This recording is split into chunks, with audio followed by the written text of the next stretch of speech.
Hello, future billionaires. Tyrone Dukes here, small business coach with iManagement Solutions.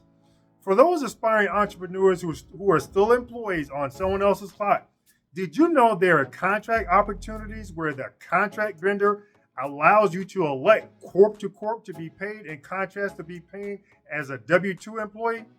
Because in today's video, we will explain how you can do business as corp to corp with your contract vendor and the benefits of being taxed as an incorporated business in contrast to being taxed as a W 2 employee. Now, if you're doing business with a contract vendor or agencies, or some refer to them as temp agencies, right? You have an option to doing business with them as corp to corp. And corp to corp simply means that your contract vendor's incorporated business will be doing business with your already established incorporated business. Now, doing business as an incorporated business with a contract vendor agency is very common in the IT industry because incorporated businesses do not receive leftovers on their earnings, and we'll go into more details about this later on in this video. Now, during your initial talks with your contract vendor, before you have any written agreements or contracts in place, you must make the request to do business as corp to corp only after you find out the W-2 rate. Now, let me explain why this is important. Contract vendors are always in the business of getting the cheapest price for their labor. Now, when contract vendors hire you as a W-2 employee, they are responsible for paying 7.65% of your Social Security and Medicare wages, and you pay the other 7.65%. However, when you do business as an incorporated business, you are responsible for your own Social Security and Medicare taxes. So you will be responsible for the 7.65% times 2 for a total of 15.3%. So you want to find out if your contract vendor agency will pay you as a W-2 employee first to ensure that when you make the request to do business as an incorporated business, the contract vendor does not try to sham you out of your money. So for example, let's say your contract vendor will pay you $100,000 as an employee, right? Before you make verbal agreements or sign documents, your next step is to request them to do business as a corp to corp with you, and you should ensure that an additional 7.65% to 10% additional is included in your salary to cover the additional Social Security and Medicare taxes you would have to pay. Now, so your incorporated business contract rate request would be around $107,650 up to $110,000 annually. Not every contract vendor agency offers you the ability to do business as a corp to corp, but you should always make the request to do so only after you identify the agreed upon W-2 salary first. Now, they will either inform you that they will do business with you as an incorporation, or they will not do business with you as a incorporated business.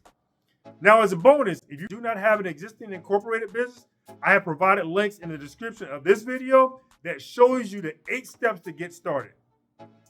So as promised, I'm going to discuss with you the benefits of doing business with your contract vendor agency as an incorporated business. Now, before starting the discussion, go ahead and like this video and subscribe. The tax benefits of doing business with your contract vendor company as an incorporated business is that all of your business expenses, to include your car payments and expenses, gas mileage, meals, salary, etc., is deducted from your business income before there's taxes on your earnings of your business. So in essence, Uncle Sam's gets the leftovers and taxes on your business earnings. However, if you were a W-2 employee, the W-2 employee gets the leftovers on his earnings because Uncle Sam gets the tax money first, and the W-2 employee receives what's left over. Also, the W-2 employee will not be able to deduct car payments and expenses, gas mileage, meals, salaries, etc., like the incorporated business, although they're performing the same job. Now, let's look at an example or illustration on an employee and business owner with earnings of $50,000. Now, we'll also get to see the demonstration of the W-2 employee left in regards to their leftover earnings. Okay, for illustration purposes, we have the business owner versus employee leftovers. On the left part of the screen, we're going to be discussing the employee first.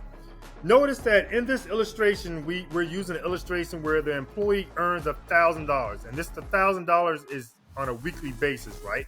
So we have $1,000 where they've earned, Now, notice that Uncle Sam is next in line to get his $270 from the employee. So this is why we're saying that the employee is getting leftovers, right? Because Uncle Sam has positioned himself as number 2, where he's getting $270. So that leaves him with a net income of $730. Now notice his car payment is next, $500. His cell phone is next, which is $100. Then he has meals of $200, and that leaves him with a balance of a negative $70. And this is why we say that the employee is getting leftovers, because Uncle Sam is positioned number 2 in this illustration. And if you're a W-2 employee, this is how it's set up for your, pay cycle, right? Uncle Sam has positioned himself as number 2. So you're getting the leftovers after Uncle Sam gets his money and after your bills get their money. So let's go to the right part of the screen, right? Notice on the business owner side, right? We have the business owner, he is getting $1,000 a week, right? And notice that what's next? His car payment is next, right? So now the car payment comes in and takes the $500. Now the cell phone comes in and get $100. Now the meals come in and get $200. Now the income comes in and get $100. This is the income that he's going to pay himself. And notice that Uncle Sam's position in this. Uncle Sam's position now is last. Uncle Sam is getting the leftovers, where he's getting $27. And the reason why he's only getting $27 because everybody else takes first position over him. So now he's getting $27, and now this leaves the business as profitable with $100. Now notice on the employee side, there's a negative $70. And why is that happening? Because Uncle Sam takes the number 2 position, and Uncle Sam is saying over here on this side, on this employee side, look, I'm going to tax you $270, but you're not going to be able to deduct this car payment. You're not going to be able to deduct this cell phone. You can't deduct the meals. Why? Because you cannot do it. Because as a W-2 employee, Uncle Sam is going to get his position, and you cannot deduct these expenses. However, if you had a 401k, right? 401k would definitely, get their position before Uncle Sam, but you can do the same thing over here with that 401k. So the reason why we didn't bring up the 401k or other pre-tax deductions on this, because you can do that same thing on the business owner side. So that's why we omitted the 401k on this side, because you can do the same thing on both sides. We wanted to talk about those expenses for which you cannot deduct. So I wanted to make sure I mentioned that, because you may have some people say, well, hey, what about 401k? And, like I said, we can deduct 401k on both sides. But what you cannot deduct on both sides is this car payment, this cell phone, and these meals, and all the other expenses like your travel.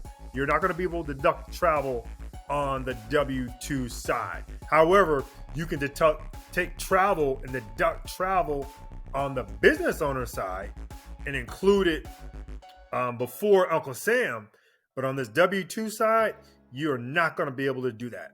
So this is the part that really, I'm amazed by how many, initial starting business owners who want to go seek advice from employees with regards to starting a business. Because I'm telling you, if you're on the W-2 side, right, and you spent your entire life working on this W-2 side, business owners, there's nothing an employee can do to give you wisdom or advice on how to be a business owner. What you need to do is seek advice from other business owners, because as a W-2 employee, they're not going to be able to give you advice. They've spent their whole entire life waiting on leftovers. This is the leftover side right here, right? So as an employee, they wait on leftovers. As the business owner, Uncle Sam waits on the leftovers, and you get your money. On this side, they continually wait on leftovers, so they cannot help you, give you wisdom, or give you advice on this side, because this is the leftover side. The only thing they can pretty much teach you is how to receive leftovers. Now, so if you enjoyed today's video, like this video, subscribe, and we'll see you in all of our upcoming video releases.